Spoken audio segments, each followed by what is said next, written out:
이 시각 헤드라인 뉴스입니다.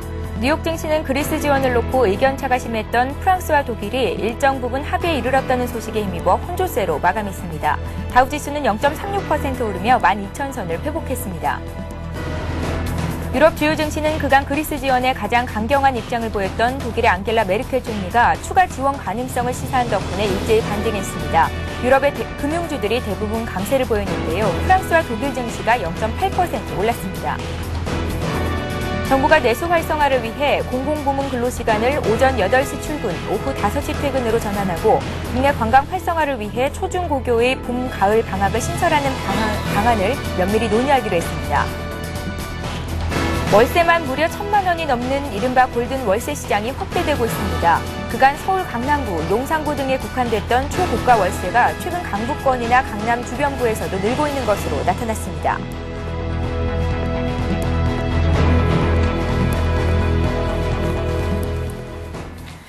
시청자 여러분 안녕하십니까. 굿모닝 대박 예감 3부 시작합니다. 지난 주말 마감됐던 뉴욕 증시와 전일 우리장 분석을 해보고 오늘장 꼼꼼한 실전 투자 전략자 드리는 시간인데요. 오늘의 대박 전략 역시 김성남 대표 그리고 정태근 전문가와 함께합니다. 안녕하세요. 네, 반갑습니다. 예. 자, 먼저 지난 한 주 동안 외국인과 기관이 국내 시장에서 가장 많이 사고 팔았던 종목들부터 정리를 하고 오늘장 꼼꼼한 투자 전략자 보겠습니다. 먼저 유가증권 시장부터 가보죠. 네, 지난 한 주 정말 금요일에도 상당히 힘든 하루가 아니셨을까라고 좀 생각이 듭니다. 예. 한 주 동안 상당히 많이 빠졌습니다. 자, 그런 가운데서도 외국인들은 여전히 하나금융지주에 대한 매수를 좀 멈추지 않는 흐름인 것 같습니다. 그래서 지난주에 하나금융지주가 가장 많이 순매수하는 형태를 보였고요. 두 번째는 LG 그리고 하이닉스 그리고 네 번째는 이마트 그리고 삼성중공업. 그러니까 여전히 좀 낙폭 과대한 종목들에 대한 그 저가 매수세에 좀 나서는 그러한 형태를 보이고 있다는 것 좀 참고를 하셔야 될 것 같고요. 반면에 기관이 가장 많이 매수한 종목은 하나케미칼. 요새 하나케미칼과 그 다음에 SKC와 같은 이런 화학 업종의 이 종목들이 상당히 강세로 잘 가고 있습니다. 참고를 하셔야 될 것 같고 두 번째는 삼성테크윈 그리고 OCI 롯데쇼핑 그리고 대림산업에 대해서 일단은 매수세가 지난 한 주 동안 가장 많이 순매수를 했습니다. 반면에 매도한 종목들도 살펴보도록 하겠습니다. 사실 이제 지수 자체가 어떻게 좀 크게 밀리는 것들이 대형주들에 대한 매도가 좀 많이 나오면서 일단은 좀 크게 밀렸다라고 좀 볼 수 있겠는데요. 예. 외국인이 여전히 역시나 그 삼성전자를 가장 많이 매도를 하면서 좀 지수를 좀 끌어내리는 부분이 있지 않았나라고 좀 보여집니다. 자, 그리고 롯데쇼핑 그리고 기아차 대림산업, LG화학 순서대로 매도를 했고요. 반면에 기관은 기아차, 그러니까 외국인과 같이 양 매도가 나왔죠. 기아차, 그리고 LG전자, 그리고 LG디스플레이, 하이닉스, 하나금융지주에 대해서 일단은 매도를 하는 형태를 보였습니다. 예, 자 이번에는 코스닥 시장 쪽으로 가보겠습니다. 지난 금요일에 코스닥 지수가 7포인트 정도 떨어지면서 459선에서 장을 마쳤는데요. 주간 기준으로는 코스닥 지수가 거의 11주 연속 하락을 한 겁니다. 외국인과 기관이 가장 많이 샀던 종목부터 추려보겠습니다. 네, 예. 일단 외국인 쪽부터 한번 살펴보도록 하겠습니다. 예. 외국인 순매수 상위 종목들을 한번 살펴본다면 셀트리온, 네오위즈게임즈, 상호아이텍, 이오테크닉스, 테크노세미캠 순으로 매수를 했고요. 그리고 기관 쪽에서는 셀트리온, 성광밴드, 모두투어, 젠백스, SK컴드 순으로 매수를 했습니다. 최근에 외국인의 러브콜이 상당히 그 셀트리온에 집중이 되고 있는데 기관도 동반적으로 매수를 하는 모습이고요. 그리고 지난주 금요일 김성남 대표님께서 추천하신 네오위즈 게임즈가 또 외국인 순매수 상위에 올라와 있다는 것이 좀 특징적이라고 말씀드려야 될 것 같습니다. 그래서 지난주 그 코스닥 시장에 대해서 한번 좀 살펴본다면 외국인이 순매도에서 순매수로 전환을 했지만 개인 쪽에서 매도가 220억 정도 매도가 나오면서 이틀째 하락 마감을 했습니다. 그래서 0.26% 하락한 459.33포인트로 마감을 했습니다. 그래서 업종별로 한번 살펴본다면 오르는 업종 같은 경우에는 운송장비, 부품주, 그리고 제약, 인터넷, 비금속주들이 상승을 했고요. 그래서 특징적인 부분이 운송장비, 부품주가 2.58% 정도 상승을 했고요. 그리고 소프트웨어, 음식료, 담배, 방송서비스, IT 부품주는 하락하는 모습을 보였습니다.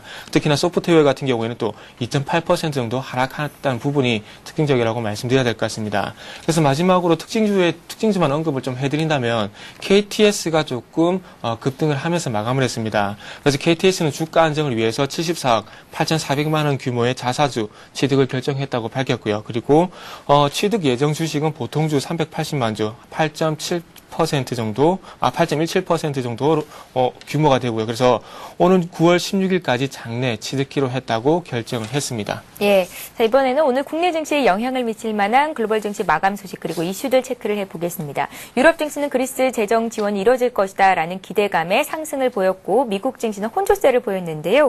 5월 미국의 경기 선행지수가 예상치를 웃돌며 상승했다는 소식은 주가에 긍정적으로 작용이 됐습니다. 먼저 유럽 쪽부터 좀 살펴볼까요? 네, 유럽 증시 같은 경우 계속해서 그리스 우려감이 발생을 하면서 하락 출발했습니다. 예. 그리고 특히나 조금 그 클린턴 정부 때 연준 의장이죠. 앨런 그리스펀의 조금 안 좋은 발언이 악재가 됐다고 장 초반에 악재가 됐다고 봐야 될 것 같습니다. 그래서 앨런 그리스펀 전 연준 의장이 그리스의 디폴트가 거의 확실하다고 얘기를 하고 있고요. 그러면서 미국 경기도 침체가 될 수 있다고 발언했는데 이 부분이 장 초반 좀 악재가 되는 모습입니다. 그래서 업종별로 봤을 땐 장 초반에 그 광산주 그리고 에너지주, 은행주가 약세를 좀 주도하는 모습을 보여줬고요. 그래서 이런 약세를 주도하면서 1%가량 그 시장이 낙폭을 확대하는 모습을 보였습니다. 하지만, 낙폭을 확대하는 유럽 증시가 또 빠르게 그 낙폭을 회복을 하면서 또 상승 전환하는 모습을 보여줬습니다. 그 그리스 지원에 대한 부분에 조금 긍정적인 뉴스가 나왔다는 부분이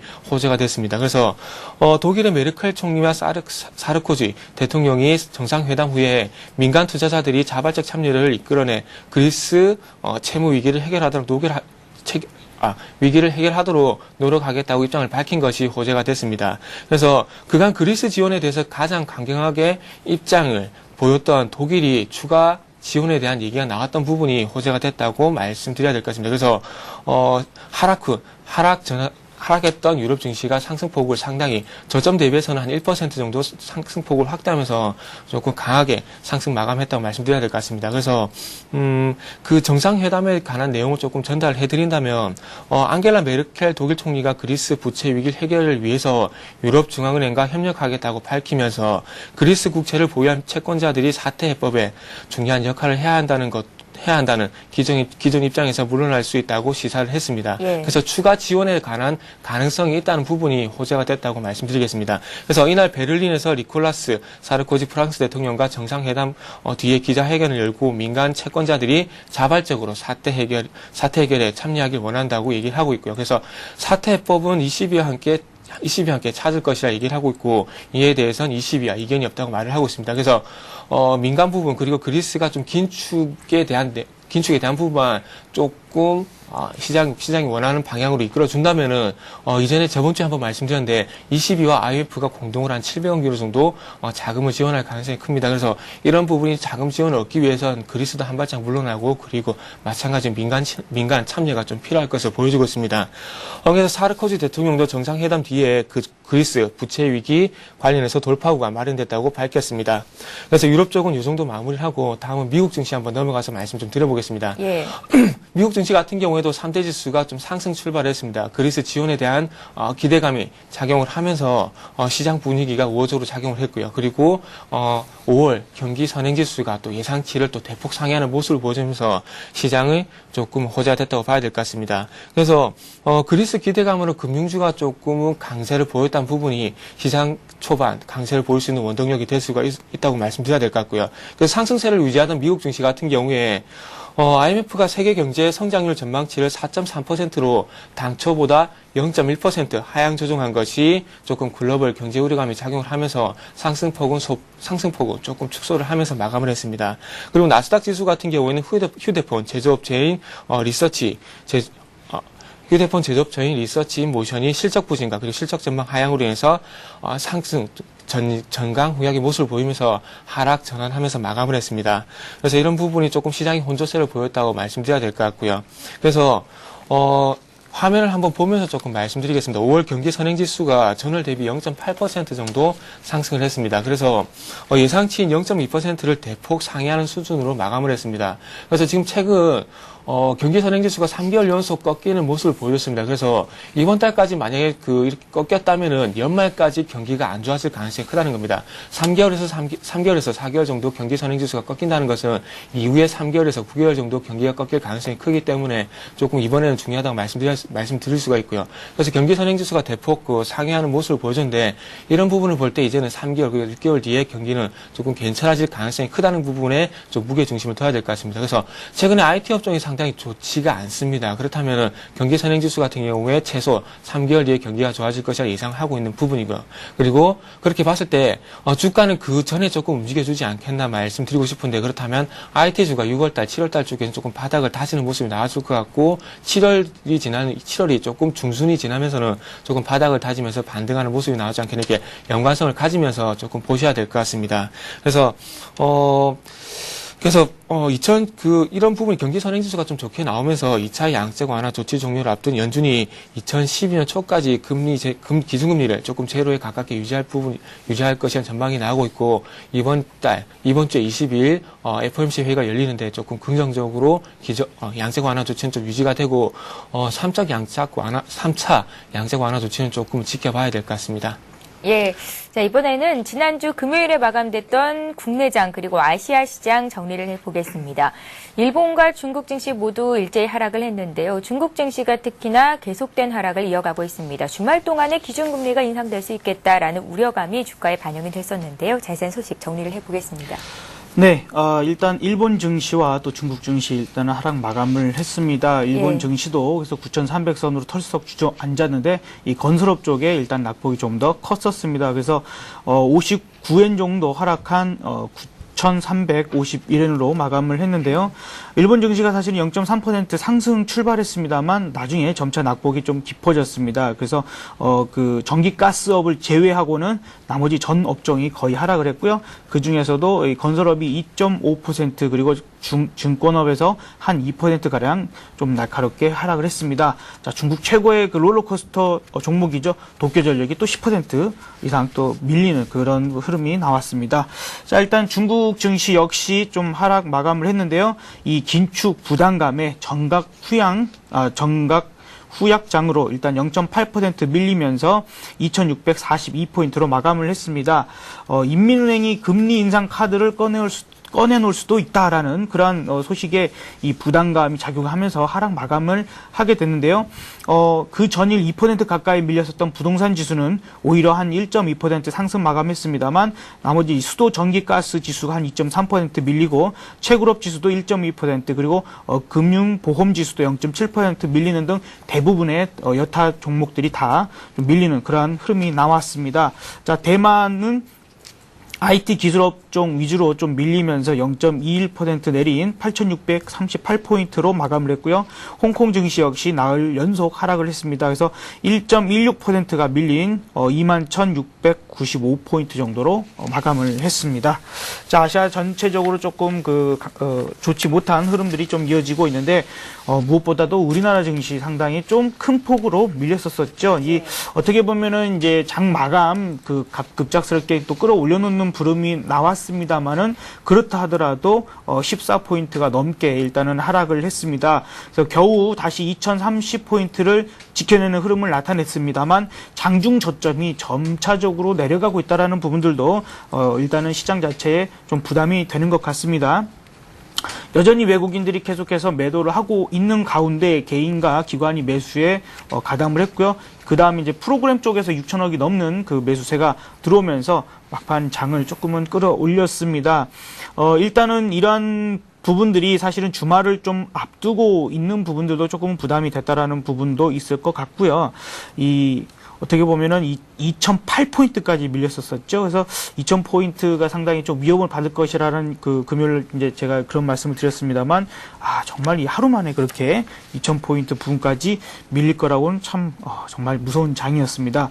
자, 일단 업종별로 보면은 이제 특히나 기관 쪽에서 전기전자, 운수장비 쪽에 이 매물을 쏟아내면서 이 대형주 위주로, 큰 종목 위주로 일단은 하락이 좀 컸었습니다. 자, 그러면서 좀 장이 많이 하락을 하게 되는데, 그 외에도 금융, 보험, 유통 업종들도 하락하면서 마감을 했습니다. 건설 업종이 좀 나름대로 강세를 보여줬었는데요. 최근에 이 정치권에서 분양가 상한제 폐지 이제 이런 이야기들이 조금 이야기가 그 증시에 조금 상승의 힘을 받게 하지 않았나라고 좀 생각이 듭니다. GS건설, 대림산업, 현대건설, 금호산업, 두산건설 등 광력 관련주들이 좀 강세를 보였고요. 풍력주들도 일단 중국의 풍력 개발 업체들이 해상 풍력 건설 계획들을 잇따라 발표를 하면서 이에 따른 좀 수혜가 예상된다라는 부분들로 평산, 태웅, 현진 소재, 용현 BM, 동국 SNC 관련주들이 좀 상승을 했습니다. 전기차 관련주들도 일단은 보조금 지급 소식에 AD모터스나 삼양옵티스도 관련주로 일단 강세를 보였고요. 두산그룹주들도 강세를 보이는 그러한 흐름들이 좀 나왔습니다. 코스닥 시장도 그 0.26% 좀 하락한 459포인트로 거래를 마감했는데요. 개인의 이 매도세가 상당히 컸던 부분입니다. 220억이 넘는 매도가 좀 나왔습니다. 외국인과 기관이 쌍끌이 매수에 나섰음에도 불구하고 일단 하락을 면치 못하는 그러한 흐름이 좀 나왔습니다. 업종별로 운송 장비 그리고 제약, 인터넷, 비금속 업종이 좀 상승을 했고요. 반면에 소프트웨어, 음식료, IT, 반도체 업종이 하락 마감을 했습니다. 이 셀트리온이 연일 그 신고가를 나타내고 있는데 외국인의 매수가 지속적으로 들어오고 있고요. 장 막판에 정말 오히려 이제 그 테마주 관련돼서는 대선주로서는 좀 그 손학규 관련 테마주가 조금 다시 상승폭을 줄이고 반면에 박근혜 테마주가 장막판에 아주 강세를 보였습니다. 그러면서 보령 메디앙스가 상한가에 들어가고 아가방 컴퍼니 같은 경우도 10% 넘는 급등을 보였습니다. 예, 한 주를 시작하는 월요일장입니다. 오늘 각 증권사들은 어떤 리포트들을 내놓고 있을지, 어떤 투자 의견들을 제시하고 있을지 리포트 내용 살펴보고 가는 시간 갖겠습니다.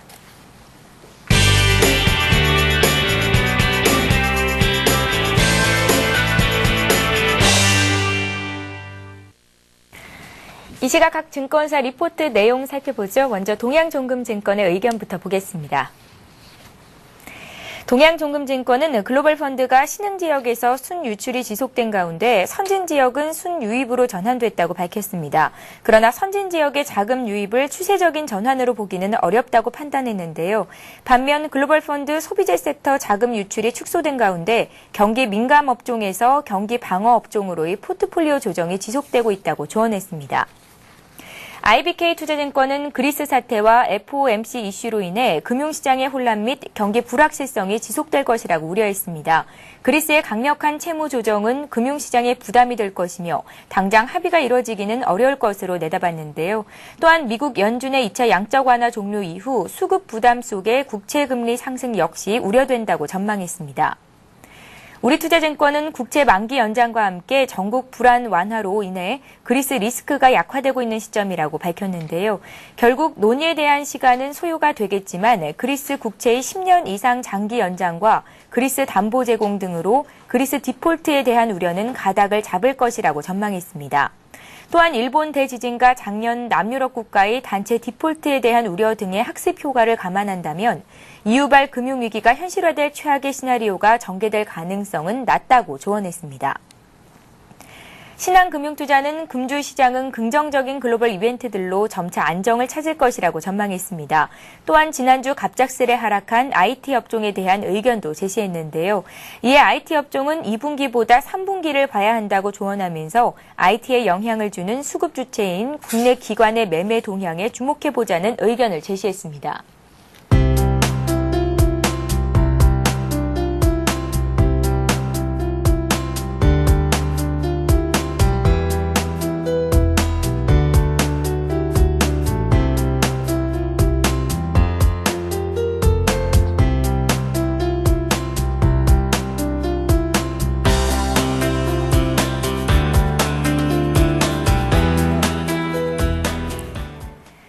예, 오늘은 신영증권으로 가서 투자 의견 자세히 들어보겠습니다. 청담지점의 정광익 대리 전화로 연결합니다. 안녕하세요. 예, 안녕하세요. 예, 오늘 신영증권 의견 어떤지 정리 부탁드립니다. 예, 지난 5월 중순부터 2분기 국내 기업이익 전망치는 글로벌 경기회복세 둔화의 영향으로 소폭 하향 조정되고 있습니다. 자동차 및 음식료, 철강, 반도체 업종의 2분기 실적 전망치는 양호한 반면에 해운, 항공, 제약, 정유, 건설, 섬유의복, 화학 업종 등의 2분기 실적은 하향 조정 중인데요. 현재 이익 전망치는 27조 8천억으로 5월 중순 전망치 27조 8천억으로 5월 중순 전망치 28조 원과 비교할 때 큰 폭의 하향 조정은 아닙니다. 코스피 기준으로 2분기 실적 하향 조정폭은 최고 추정치에 비해서 약 1% 안팎인 데 비해서 지수 하락폭은 약 8% 정도로 이익에 비해 과도한 하락 수준이라고 보여집니다. 지난 1분기 실적 시즌의 경우에는 실적 발표 시즌을 앞두고 이익 하향 조정에도 불구하고 주가는 큰 폭으로 상승했습니다. 2분기 실적은 양호한 1분기 실적과 또 회사 측의 긍정적인 가이던스로 인해서 다소 과도하게 측정된 경향도 있다고 보여지는데요. 현재 2분기 실적 전망치 하향 조정은 실적 시즌이 다가오면서 적정 이익에 찾아가는 단계로 봐야 할 것 같습니다. 금융위기 이후 국내 증시가 기업 이익 모멘텀 둔화 때문에 하락한 적은 없었습니다. 국내 증시 하락의 이유의 대부분은 글로벌 안전자산 선호도 부각 때문이었습니다. 최근 유럽 피그스 국가의 평균 CDS 급등세, 그리고 신흥시장 채권 가상금리의 상승, 그리고 달러 강세 등이 복합적인 요인으로 작용을 하면서 글로벌 안전자산 선호도가 부각되면서 국내 증시는 하락했다고 볼 수 있습니다. 저희는 이번 주 수요일 밤 FOMC 이후에 안전자산 선호 현상이 좀 완화가 되지 않을까 기대를 좀 갖고 있습니다. 매번 FOMC 이후 버냉키 의장의 시장 친화적인 성향 때문인지 연방 기준금리 선물은 하락하는 모습이 관찰되고 있습니다. 이번에도 최근 부진한 경제 지표로 인식한 버냉키 의장의 우호적인 코멘트가 예상되고 이것이 위험 선호도 회복 후 시장 안정을 기대해 볼 수 있는 요인이라고 판단됩니다. 실적에 대한 우려는 이미 주가에 충분히 반영되었다고 보여집니다. 최근 날씨가 무더운데요. 뜨거운 날씨만큼이나 강한 시장의 반등을 기대해 보겠습니다. 예, 이상입니다. 그러니까 이번 주 들어서는 주 후반부 들어서 주가 상승을 기대해 볼 수 있겠다라는 의견이시군요. 예, 그렇습니다. 예, 잘 알겠습니다. 신영증권 청담지점의 정광익 대리와 함께했습니다. 고맙습니다. 감사합니다.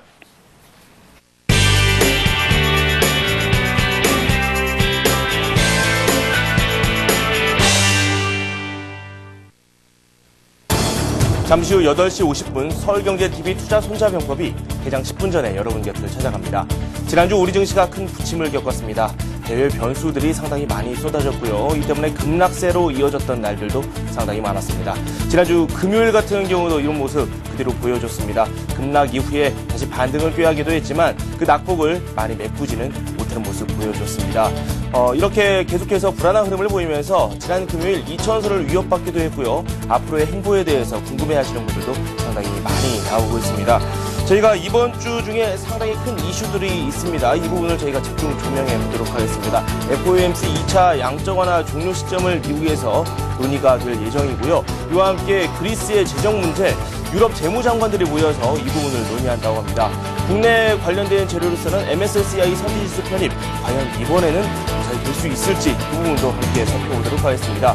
전문가들과 함께 우리 시장 대응 전략과 함께 여러분께서 노려볼 만한 종목을 저희가 함께 추려보도록 하겠습니다. 저는 잠시 후 8시 50분에 다시 찾아뵙겠습니다.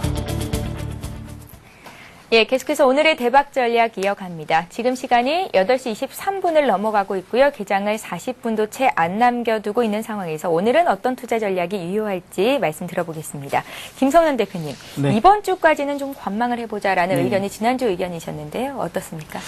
일단은 마찬가지일 것 같습니다. 그래서 예. 지난 금요일 날도 여러분들께 또 말씀을 드렸다시피 일단은 이번 주에는 좀 중요하게 체크를 해야 될 부분들이 좀 많다라고 좀 생각이 들고요. 그 부분이 사실은 이제 장을 어떤 쪽으로 방향을 틀어줄지 좀 결정되는 그런 부분이 되지 않을까라고 좀 생각이 방향성이 듭니다. 결정이 되겠다. 그렇죠. 예. 예. 그래서 그런 부분에 놓고 봤을 때 지금 이제 진행 중인 그 어떤 이 재무장관 회의가 있죠. 유로존의 재무장관 회담이라는 부분들도 내용적인 부분을 생각해 보면 물론 저는 이렇게 그 내용이 어느 정도의 약간의 어떤 두리뭉실한 그러한 합의성을 좀 돌출할 수 있는 정도는 되겠지만 완벽한 어떤 우리가 크게 기대할 만한 부분까지는 나오기 좀 힘들지 않을까라는 생각을 듭니다. 이제 그런 부분에 대해서 23일, 4일에 했던 이 정상회담이 있죠. 그 이후에 정상회담이 있는데 그렇다면은 이 스타가 되고 싶은 이런 정치인들이 그렇죠. 이제 총리랄지 그 다음에 대통령이랄지 이런 사람들이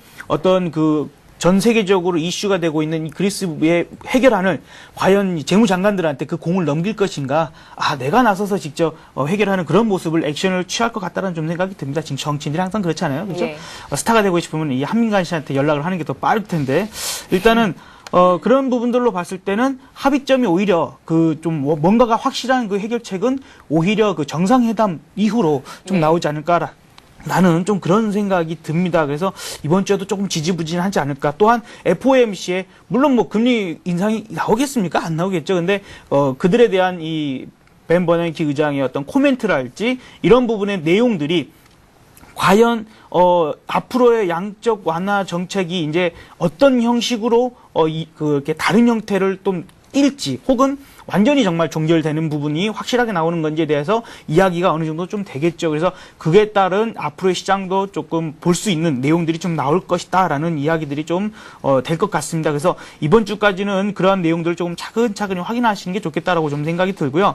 그 다음에 이제 금요일 같은 경우 IT 그리고 운수 장비 대형주 위주로 좀 하락을 하다 보니까 지수 자체가 또 크게 밀렸죠. 근데 이런 부분들이 오늘 역시 이쪽이 좀 하락세를 키워나간다면은 오늘도 역시 조금 안심하기는 이르다라는 좀 생각이 듭니다. 일단은 그래서 오늘 같은 경우에도 차트적인 흐름에서도요, 제가 볼 때는 조금은 아직 아니다라는 생각이 듭니다. 여러분들께서도 조금은 편하게 생각을 하셨으면 좋겠다라고 생각이 드는 게 뭐냐면, 앞서서도 마찬가지로 이런 하락세의 어떤 추세 있죠. 이거 돌파하고 나서 사면 뭐 늦습니까? 이거 꼭 바닥에서 사야 될 필요 없잖아요. 더 올라가는데, 그렇죠? 앞으로 장은 이전에도 마찬가지예요. 이렇게 좀 하락 추세가 완전히 돌파하고 그 다음에 사도 늦지 않습니다. 많이 올라갑니다. 앞으로 이 시장도 마찬가지로 지금 이러한 그 하락 추세가요, 돌파하고 나와서 사도 늦지 않는다고 생각이 듭니다. 최소한 전고점까지는 갈 것이고 그 이상을 갈 수 있다고 저는 생각을 하기 때문에 급하게 서두르지 말자. 굳이 현금 비중 만들어 놓으신 분들이라면 그러한 부분들을 좀 가지고 가시는 게 좋겠다라고 좀 생각이 듭니다. 어쨌든 외국인들 매수세가 들어와야만이 이 시장 자체가 돌려줄 수 있다라고 말씀드렸던 것처럼 그 부분이 나오질 않고 있잖아요. 그렇죠? 그것도 확인했으면 좋겠고, 이 테마주 장세가 그 금요 시장도 마찬가지로 막판에, 그러니까 손학규 테마주가 강력하게 좀 장중에 유지를 하다가 한세S24 홀딩스 같은 경우도 그랬었죠. 그런 이유가 이제 그쪽이 조금 상승폭을 줄이면서 반대로 박근혜 테마주가 크게 치고 올라왔거든요. 이제 그런 부분처럼 아직까지는 좀 이런 장세가 조금 더 연출되기 때문에 개별 종목이랄지 테마 종목 쪽이 오히려 상승세가 좋다. 다만 그런 쪽에 매매가 둔하신 분들은 그냥 관망하시는 게 더 좋겠다라는 말씀을 오늘도 말씀드리도록 하겠습니다. 예, 자, 이번에는 정태근 전문가 오늘장 투자 전략 어떻게 제시하시는지 말씀 들어보겠습니다. 우려했던 대로 2030선이까지 조정이 나오기는 했지만 그래도 2030선을 지켜주는 모습을 보였었고, 또 미국의 경기 선행지수를 확인해 보자 하셨었는데 그래도 예상보다는 놀라운 결과가 나왔지 않습니까? 네. 이번 주에는 어떤 점들을 체크해 볼까요? 이번 주 같은 경우에도 마찬가지 경제지표 그리고 중요하게 봐야 될 부분이 FOMC 회의 그리고 MSCI 선진국지수 편입 등 볼만한 게 좀 많습니다. 예. 그래서 이런 부분을 볼 때 조금 저번 주에서 이벤트가 좀 많은 한 주라고 말씀드려야 될 것 같은데요.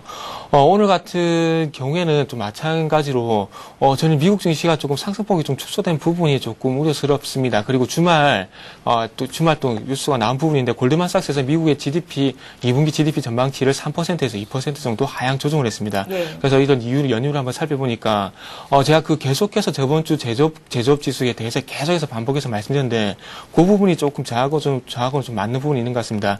제조업 경기 둔화 그리고 고용 부진 그리고 그리스 재정 위기로 인한 대외 변수 부분이 조금 아직까지 우려스럽다면서 2%로 조금 하향 조정했습니다. 이런 조정을 했습니다. 그래서 이런 부분이 외국인들 수급에 조금은 악영향이 있을 것으로 판단이 되고 있고, 그래서 조금 시장이 변동성 확대가 되면서 조금 안 좋은, 오늘도 시장이 조금 안 좋을 가능성이 크다, 이렇게 먼저 말씀 좀 드리겠습니다. 그래서 이런 부분 외국인의 수급의 영향에 따라서 조금 지수의 변동폭이 오락가락할 가능성이 크다 말씀드려야 될 것 같습니다. 그래서 골드만삭스도 언급을 했지만은 지금 현재 미국 같은 경우에 제조업 경기를 계속해서 중점적으로 봐야 됩니다. 그 부분은 지난 시간 그리고 저번 주 계속해서 말씀드렸기 때문에 지난 방송에 다시 보기를 한번 참고해 보시면 좋을 것 같습니다.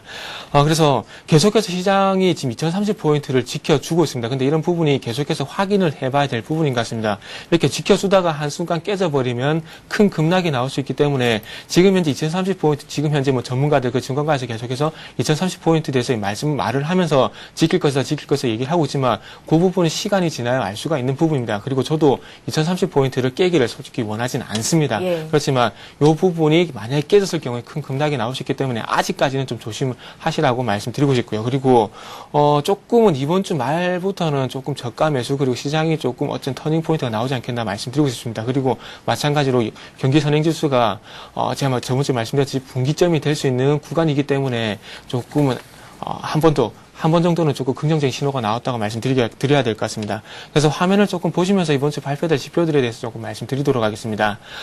이번 주 20일 같은 경우 기존 주택 판매 건수, 그리고 기존 주택 판매가 발표가 됩니다. 그리고 6월 22일 같은 경우에는 4월 주택 가격 지수, 그리고 MBA 모기지 신청 지수, 그리고 주간 원유 재고, FMC 기준금리 결정 등이 발표가 되고요. 그리고 23일 같은 경우에는 5월 신규 주택 매매, 그리고 주간 신규 실업수당 청구 건수, 그리고 6월 24일은 5월 내구재 주문, 그리고 1분기 GDP 확정치가 발표가 됩니다. 미국 GDP 같은 경우는 예비치, 잠정치, 확정치 이렇게 세 번에 나눠서 발표가 됩니다. 그래서 이번에는 확정치가 발표가 되기 때문에 예상치 잠정치 1.8%에서 그렇게 큰 변동이 없을 것이라 예상이 됩니다. 그래서 중요하게 봐야 될 부분이 기존 주택, 그리고 신규 주택, 그리고 기준금리 결정, 그리고 내구재 주문, GDP까지만 보시면 큰 무리가 없을 것으로 판단이 되고 있고요. 추가적으로 좀 말씀을 드리자면 미국 FOMC 회의, 그리고 MSCI 선진국 지수 편입, 이 부분이 있는데 이런 부분이 MSCI 선진국 지수 편입 같은 경우에는 크게 신경을 안 쓰셔도 될 것 같습니다. 안 돼도 상관없고 돼도 되면 좋다 이런 시장에서 반응이기 때문에 최근에 계속해서 MSCI 선진국 지수 같은 경우에 계속해서 편입될 것이다 말이 나왔다가 안 되는데 그렇게 큰 영향이 없었습니다. 그래서 그렇기 때문에 이번에도 만약에 안 되더라도 시장에 큰 영향은 없을 것이다 이렇게 보고 있습니다. 그리고 업종에 대해서 조금 말씀을 드리자면 외국인의 좀 저가 매수 그리고 저가 매수하는 종목들에 대해서 조금 관심을 가지셔야 될 것 같습니다. 그래서 저번 주 같은 경우에 보시면은 하나금융지수, 하이닉스, 삼성중국, LG디스플레이, 삼성전기, 현대차, S월, 한진일 순으로 이렇게 되고 있는데 이런 종목들이 대부분의 종목들이 지금 현재 계속해서 신저가를 형성하고 있는 종목입니다. 그래서 이런 부분이 기관 쪽에서 자꾸 안 좋은 리포트를 내면서 기관 쪽에서 매도를 하고 있는 종목입니다. 하지만 이런 부분을 역으로 봤을 때는 외국인들이 매수에 나서고 있는 종목들이라는 겁니다. 그렇기 때문에 지금 현재 시장의 주체가 외국인입니다. 그래서 외국인의 매수에 따를 것인지 아니면 기관의 매도에 따를 것인지는 시장의 주체가 누구인지에 따라서 판단해 보시면 될 것 같습니다. 그래서 저거는 외국인을 좀 따라가면 좋겠다 이렇게 말씀드려보겠습니다. 그리고 마지막으로 관심 종목에 대해서 조금 말씀을 드리겠습니다. 관심 종목 현대해상, 그리고 롯데쇼핑, 대림산업, 삼성테크인, 코오롱인더, 그리고 대한항공으로 말씀드리겠습니다. 코오롱인더 같은 경우 외국인의 기관의 수급이 상당히 좋은 종목이고요. 그리고 나머지 종목들은 기관의 수급이 상당히 좋은 종목들입니다. 롯데쇼핑 같은 경우에 1조 12 발행에 대한 얘기가 나왔지만 60일선을 지금 현재 지켜주고 있고 기관들은 좀 매수하고 있는 종목입니다. 그렇기 때문에 단기 악재에 그칠 가능성이 크기 때문에 조금 관심을 가져야 될 필요가 있다고 말씀드려야 될 것 같고요. 그리고 최근에 조금 시장이 안 좋습니다. 그래서 삼성테크인 같은 경우에는 차트를 한번 보시면 아시겠지만 최근에 정말 안정적인 주가 흐름을 보여주고 있습니다. 그렇기 때문에 최근에 저희가 계속해서 단기로 그리고 테마성 종목들을 많이 말씀드리고 있습니다. 그래서 그 종목들을 접근하기 힘드신 분들은 오늘 제가 말씀드린 6종목 그리고 매일매일 관심 종목을 말씀드리죠. 그래서 이런 종목들에 한번 접근해 보시는 게 좋을 것 같습니다. 예, 자 이번에는 오늘의 관심 종목 듣는 시간 갖겠습니다. 핵심 포인트만 짧게 짚고 넘어가야겠습니다. 김성환 대표께서 지난 금요일에 주셨던 네오위즈게임즈가 2.5% 상승을 하면서 장을 마쳤었거든요. 네네. 오늘은 어떤 종목 보십니까? 자, 오늘은 세운 메디칼 말씀을 드리겠습니다. 이제 다른 내용들도 여러분께서 좀 확인을 해보시기 바라고 시간이 없어서 노인 의료 관련 업체로서 좀 장기적인 정책에 대한 수혜가 예상이 된다라는 부분들만 좀 참고를 하시기 바랍니다. 예. 이제 고령화 사회로 점점 가는 부분들이 있겠죠. 그래서 정치인들도 이거에 관련된 정책들을 앞으로 계속해서 내놓을 수밖에 없다라는 부분들 좀 참고를 하시기 바라고요. 자, 차트적으로 넘어가서요. 지금 이제 그러니까 금요일 같은 경우에도 한번 급등이 좀 나왔었습니다. 그래서 좀 그런 부분에서 윗꼬리를 이제 60일 이동평균선을 돌파하기 위한 시도가 계속해서 지금 여기서도 한번 나왔고 그다음 두 번째 그리고 세 번째 지금 시도가 나오기 때문에 충분히 요 60일 이동평균선만 돌파를 해낸다면은 지금 이제 3,200원 단기적으로는 3,200원 이상 3,500원까지 일단은 보고 있습니다. 그래서 일단은 진입은 시초가에서부터 만약에 밀린다면은 2,950원 정도까지 분할적으로 매수를 해 보시기 바라고요. 목표가는 말씀드렸다시피 단기적으로만 보시는 부분이라면 3,200원, 조금만 더 높게 보시면은 3,500원까지는 충분히 가능해 보입니다. 다만 이제 약간의 어떤 테마성의 흐름들도 있기 때문에 본 종목은 손절가를 2,800원으로 좀 짧게 제시해 드리고 칼같이 2,800원은 손절매로 지켜주시기 바랍니다. 예, 자 이번에는 정태근 전문가 오늘장 관심 종목 듣겠습니다. 지난주 금요일에 NRD를 주셨었는데 장중에 무려 8%나 올라갔다가 장 막판 들어서 매수세가 많이 꺾였었잖아요. 예. 자꾸 종목들이 조금 아쉬운 흐름이 계속해서 나오고 있습니다. 삼육물산 같은 경우 9.8% 떴었고요. 그리고 저번 주 NRD 같은 경우 8% 떴다가 자꾸 가라앉는 모습을 보여주고 있는데 그만큼 시장이 조금은 약한 모습을 계속 보여주고 있기 때문에 영향이 있을 것 같습니다. 그래서 조금 대응이 좀 빠르신 분들은 이렇게 수익을 실현 좀 하셨을까 생각이 들고 있고요. 조금 전에도 말씀드렸지만은 조금 이런 그 테마성 이렇게 접근하기 힘드신 분들은 접근하지 마시고 관심 종목에 관심을 가지시기 바랍니다. 그래서 오늘 가지고 나온 종목은 또 마찬가지 급등주입니다. 그래서 토탈 소프트라는 종목입니다. 해운 분류와 관련해서 패키지 소프트웨어 공급업체고요. 그래서 최근에 박근혜 전 하나당 대표가 물류에 관한 중요성을 조금 언급을 하면서 물류 테마주로 조금 분류가 되는 종목이라 봐야 될 것 같습니다. 그래서 다음은 차트를 보시면서 대응 포인트 한번 잡아보도록 하겠습니다. 급등주이기 때문에 지난주에서 마찬가지 500만 원 이하 저가로 접근하시라고 말씀 꼭 드리고 싶고요. 그래서 오늘은 조금은 저번 주와는 틀리게 전략을 좀 수정했습니다. 그래서 매수가를 2,450원에서 2,350원 정도 한번 설정해 보시는 게 좋을 것 같고요. 그 손절매는 이틀 전 상한가 그 종가 부근인 2,515원에 설정을 해드리도록 하겠습니다. 그리고 오늘 정도 마찬가지로 한 5% 이상 뜨면은 수익 실현을 하시라고 말씀드리겠습니다. 그래서 목표가를 매수가 대비 한 5% 정도 되는 2,570원에 일단 설정해 드리겠습니다. 그래서 2,570원에 주가가 또 저번 주처럼 반등을 준다면은 1차적으로 수익 실현 하시고 이에 주가 흐름을 보신 다음에 2차 대응을 하시라고 말씀드리겠습니다. 그리고 저번 주 금요일 같은 경우에 와글와글 게시판에 언급을 계속 해드렸습니다. 그렇기 때문에 또 밀리게 된다면 추가 전략 말씀드리도록 하겠습니다. 예, 전문가들이 매 시간 조언을 해드릴 수 없기 때문에 지금 말씀하신 전략들 잘 체크를 해두셔야 될 것 같습니다. 자, 이제 마지막으로 시청자 여러분들을 위해서 한 말씀씩 하시는 시간이 됐는데요. 짧게 부탁드릴게요. 네, 오늘도 마찬가지로 섣부른 판단으로 인해서 저점 매수 하시려고 하시기보다는 일단은 중요한 부분들 확인이 먼저 필요하다라는 부분을 말씀드리겠습니다. 예, 확인이 먼저 필요하다. 정태근 전문가는? 예, 오늘 제가 드리고 싶은 말씀은 느긋하고 객관적으로 보자입니다. 그래서 느긋하게 그냥 기다리고 계십시오. 제가 저점 잡아드리겠습니다. 저번에 1900포인트, 1350포인트처럼 잡아드리도록 하겠습니다. 예, 잘 알겠습니다. 이렇게 해서 오늘의 대박 전략 정태근 전문가 김성남 대표와 함께했습니다. 굿모닝 대박 예감 3부 여기서 마치고요. 저희는 내일 오전 5시 59분에 다시 오겠습니다. 시청해주신 여러분 고맙습니다.